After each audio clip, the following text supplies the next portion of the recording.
जय श्री राम। मैं आप लोग को एक शिव चर्चा का कहानी सुनाने जा रही हूँ। कहानी बहुत सुंदर है, आप लोग प्यार से सुनिएगा। एक गांव था। उस गांव में एक शिवराम नाम का आदमी था। वह खेती करता था, पर उसकी जमीन बंजर पड़ी थी। उस बंजर जमीन में कुछ नहीं हो रहा था। तो शिवराम मजूरी करता था। एक उसके पास ठेला था, उसी पे सामान रख के सबका हमाली किया करता था। और उसकी एक पत्नी थी, उसका नाम था गंगा। और दोनों अपने घर, अपने गृहस्थी में घर में खुश रहा करते थे। जो भी मजदूरी करके शिवराम को मिल जाता था, उसी में अपना घर चलाते थे। शिवराम और क्या करता बेचारा, उसके घर में और कोई खेती करने वाला था ही नहीं। वही एक अकेला था और उसका कोई एक संतान भी नहीं था। तो गंगा क्या करती थी, खाना रोज बनाती थी और दो रोटी शंकर भगवान के नाम से और पार्वती के नाम से दो रोटी उन लोग को निकालती थी। दो रोटी विष्णु भगवान लक्ष्मी जी को निकालती थी और एक रोटी ब्रह्मा जी को निकालती थी। रोज का उसका नियम था। और चार रोटी में दो रोटी अपने पति को खिलाती थी। उसका पति ये सब रोज देखता था। फिर एक दिन सोचा, आज मैं गंगा से पूछता हूँ कि ये क्या करती है।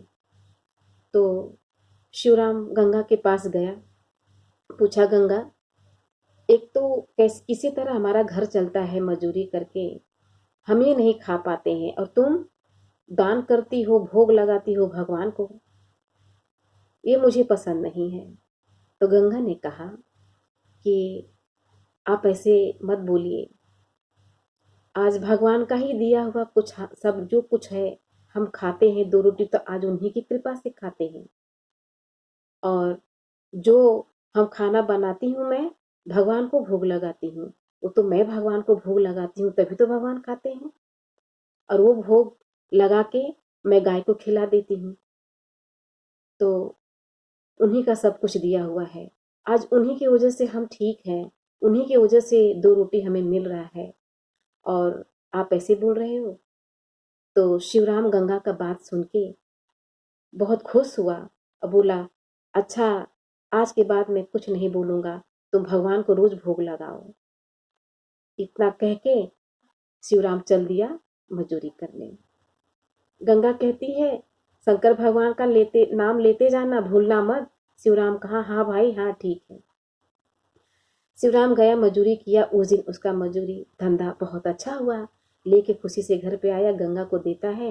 गंगा अपना ले लेती है और गंगा खुशी से अपना बोलती है, आज कैसे इतना धंधा हो गया। बोले, आज बहुत हमाली किया, सबका सामान था बहुत पहुंचाया। फिर गंगा ने कहा, शिवराम ने कहा कि गंगा, एक बात बता, इसमें से आधा पैसा हम भगवान को मंदिर में दे देते हैं और आधे पैसे में जितनी हमें ज़रूरत है उतना पैसा हम ले लेंगे। तो गंगा ने कहा, ये तो आपने मेरे मुंह की बात छीन ली। दोनों आधा पैसा लिए और मंदिर में दान कर देते हैं और आधे पैसे में दोनों खाते हैं और रहते हैं। फिर एक दिन शिवराम बीमार पड़ गया। शिवराम बीमार पड़ गया। गंगा ने वैद्य को बुलाया। वैद्य आया, बोले कि इनको तो 10 दिन, कम से कम 10 दिन ये बाहर न जाएं, इनको ठीक होने में 10 दिन लगेगा, इनको बाहर नहीं जाने दें। गंगा बहुत सोच में पड़ गई कि अब ये जाएंगे नहीं तो हम लोग क्या खाएंगे, कहाँ से आएगा खाना। तो गंगा वहीं बैठे अपने पति के पैर के पास रोते रोते वहीं सो गई। शंकर भगवान उसके सपने में आए और कहे, गंगा, तुम्हारे खेत में तो बहुत अनाज लहरा रहे हैं। सपना दिखाए। और फिर शंकर भगवान विष्णु भगवान से कहते हैं कि आप इंद्रदेव से कहिए कि वो बारिश करें और मैं खेतों में हल जोतता हूँ। ब्रह्मा जी से कहे कि आप अन्नपूर्णा को बोलिए कि वो उसको खेतों में अनाज लहराए। इतना कह के तीनों जन अंतर्ध्यान हो गए। और फिर गंगा उठी और कहती है कि सुनो जी, सुनो जी, मेरे सपने में शंकर भगवान आए थे और वो कहे कि तुम्हारी खेतों में खेती बहुत फसल अच्छी हुई है, चलो देखें। देखें तो ये सपना सच है। दोनों दौड़ के जाते हैं और देखते हैं तो खेतों में ढेर सारे अनाज, खूब अच्छी फसल हुई है। दोनों देखकर खुश हो जाते हैं।